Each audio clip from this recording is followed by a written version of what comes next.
Manusia saling berlomba mengumpulkan uang sebanyak-banyaknya, tentu dengan harapan bisa membeli semua apa yang mereka inginkan. Namun untuk mencari uang, ada derai air mata hingga keringat yang diperas. Walau ada beberapa orang yang mudah mendapatkannya karena warisan atau memiliki orang tua sultan.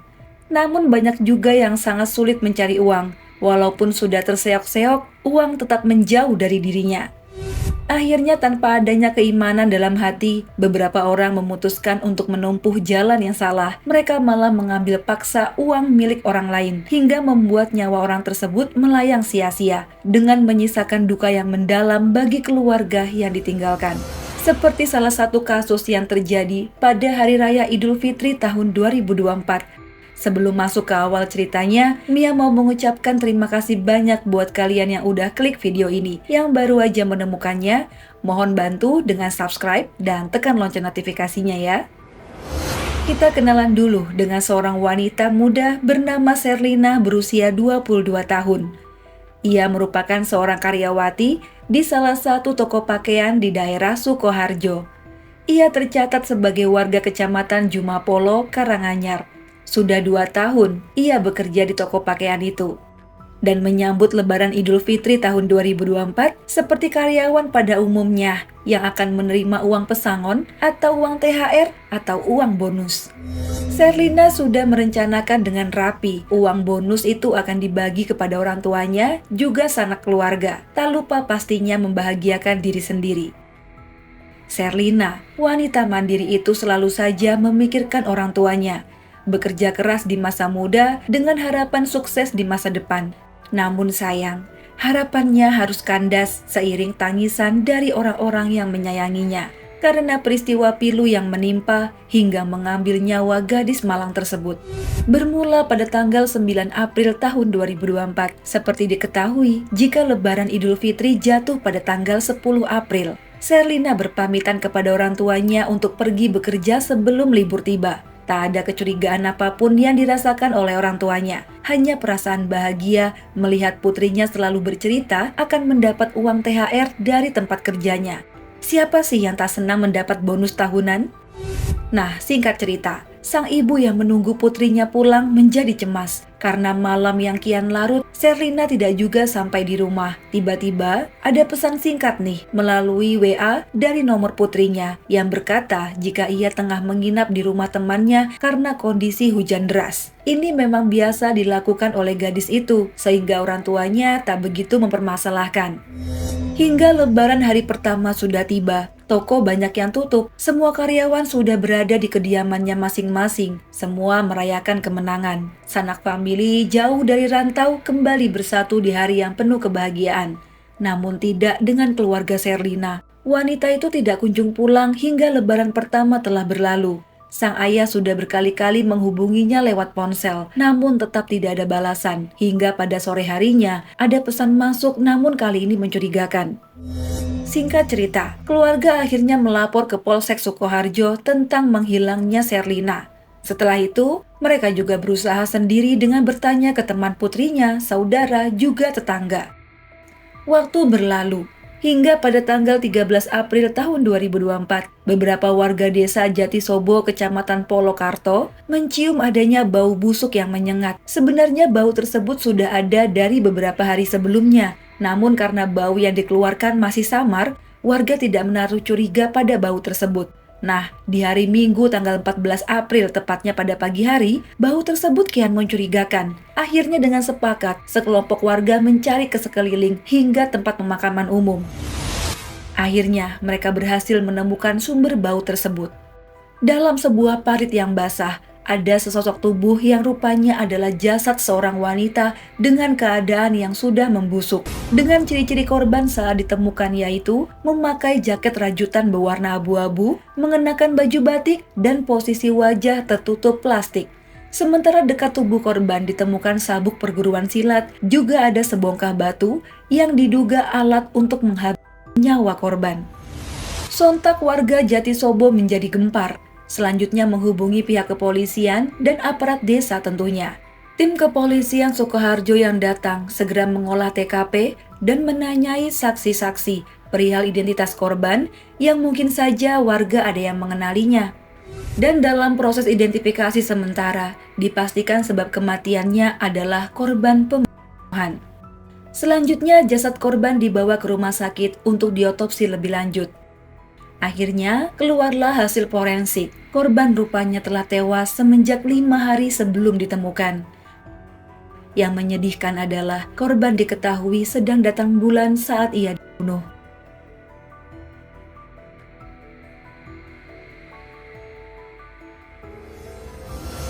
Dari sini polisi berhasil mengetahui identitas korban. Tak lain bernama Sherlina yang telah dilaporkan hilang sejak hari Rabu sebagaimana Mia jelaskan di awal video. Kemudian pihak keluarga yang dihubungi segera datang ke rumah sakit. Pecahlah tangis yang menyesakkan dada. Keluarga lain juga syok, tak menduga jika Sherlina telah tewas dengan cara yang sangat memilukan. Walaupun sesak di dada hingga tak mampu berkata, ayah korban harus berusaha tegar demi mencari pembunuh putrinya.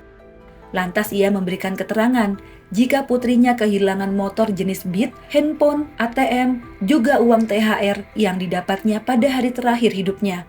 Untuk isi ATM, ia tidak mengetahui isi saldonya. Dengan ini polisi menyimpulkan kasus tersebut merupakan perampokan disertai pembunuhan, di mana momen lebaran banyak orang yang diperkirakan menerima uang bonus. Ini dimanfaatkan oleh orang-orang jahat untuk merampasnya. Nah, kerja keras tim kepolisian akhirnya menemukan motor korban yang telah dijual oleh pelaku. Polisi sebelumnya telah memeriksa 15 orang saksi, dan salah satunya adalah kunci ditemukannya para tersangka. Begini runtutan terbongkarnya identitas para pelaku. Kapolres Sukoharjo, AKBP Sigit mengungkapkan, anggotanya berhasil menemukan sepeda motor korban dengan jenis Honda Beat warna hitam yang telah dijual pada seorang berinisial LD, warga Karanganyar. Kemudian ia ditetapkan sebagai saksi. LD menjelaskan, ia membeli motor itu dari salah satu pelaku pada hari Kamis tanggal 18 April. Sementara LD sendiri merupakan teman dari pria tersebut. Dan ia tidak mengetahui jika motor yang telah dibelinya adalah milik korban pembunuhan. Dengan nominal 4,2 juta rupiah, motor beserta STNK lengkap itu berhasil pindah tangan. Singkat cerita, kerja keras tim Polres Sukoharjo membuahkan hasil. Mereka mengamankan 3 orang pelaku dan ditangkap dalam waktu yang berbeda-beda. Antara lain, Dwi berusia 22 tahun merupakan otak pelaku sekaligus teman korban. Yang kedua, Rofi berusia 21 tahun merupakan mahasiswa dan tidak mengenal korban.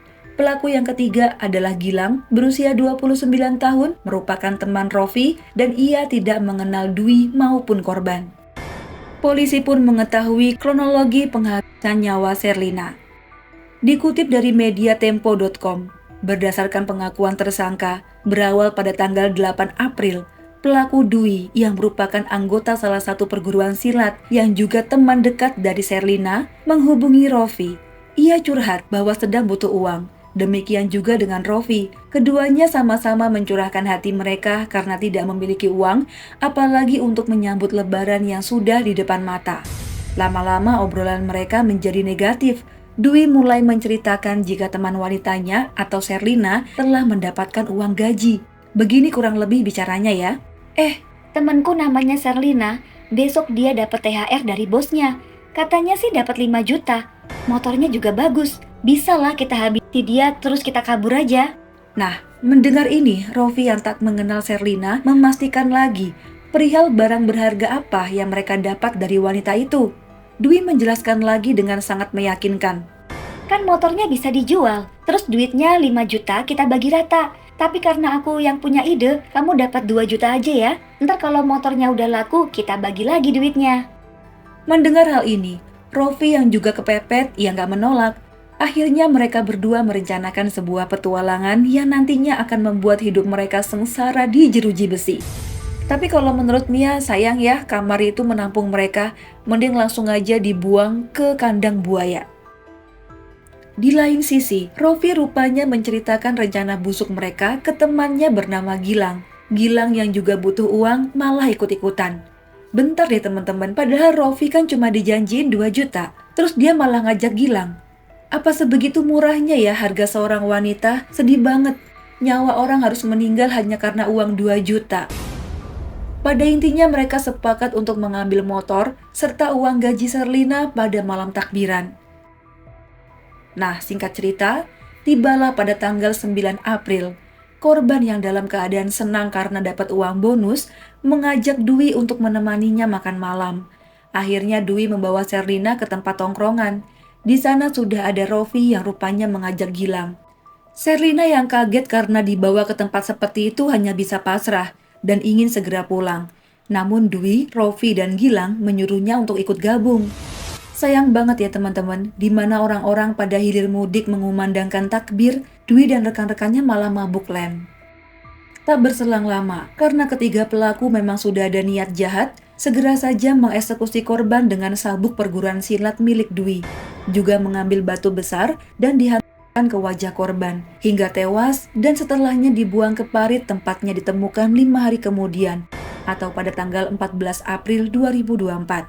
Setelah itu mereka mengambil uang, handphone, serta motor milik korban, kemudian kabur masing-masing. Namun Dwi yang merupakan otak kejahatan, menyuruh Rofi untuk mencarikan kendaraan untuk kabur. Setelah berhasil kabur, Rofi cuma gigit jari karena dia hanya diberi uang 100.000 rupiah, bukan 2 juta seperti yang dijanjikan. Akhirnya mereka berhasil ditangkap. Pada awalnya, pelaku pertama yang ditangkap adalah Rofi. Ia diringkus di kediamannya pada tanggal 21 April 2024. Dari tangan pelaku Rofi, polisi mengamankan barang bukti, uang sebesar 100.000, dan dari keterangannya selanjutnya polisi berhasil mengamankan Gilang. Sedangkan Dwi, sebagai pelaku utama atau otak pembunuhan, ditangkap di Sukabumi pada tanggal 24 April 2024 malam. Nah, dari sini misteri tewasnya Sherlina akhirnya terungkap dan keluarga korban meminta agar pelaku dihukum seberat-beratnya. Sementara itu karena kasus ini masih baru terjadi, kita tunggu saja proses rekonstruksinya dan berharap proses persidangan lancar tanpa adanya kendala dan pelaku dapat dihukum semaksimal mungkin. Menurut informasi dari media yang beredar, pelaku akan dijerat pasal 338 atau 339 atau pasal 340 tentang pembunuhan berencana. Nah teman-teman, begitulah kisah sedih malam takbiran tahun 2024 yang harus dialami oleh wanita Malang bernama Sherlina. Kita doakan semoga almarhum husnul khotimah dan diampuni segala dosa-dosanya serta dilapangkan kuburnya. Untuk keluarga korban, semoga diberi kesehatan, kekuatan, serta ketabahan. Dari sini kita mengetahui sebaik-baiknya teman, jika sudah kelewat malam hari, jangan percayakan nasibmu padanya. Jangankan teman, satu saudara kandung aja kalau sudah kepepet bisa menghalalkan segala cara. Ingat ya pesan Mia, sebelum kalian melakukan tindakan bodoh, bayangkan dulu hidup bertahun-tahun dalam jeruji besi, cuma bisa tidur berdesakan dengan napi lain, padahal di luar sana, kamu bisa bebas tidur di lapangan atau di jalanan, yang penting jangan tidur di rumah orang. Ya udah sampai sini dulu video Mia kali ini. Mohon maaf jika ada salah-salah kata. Sampai jumpa di video selanjutnya. Bye.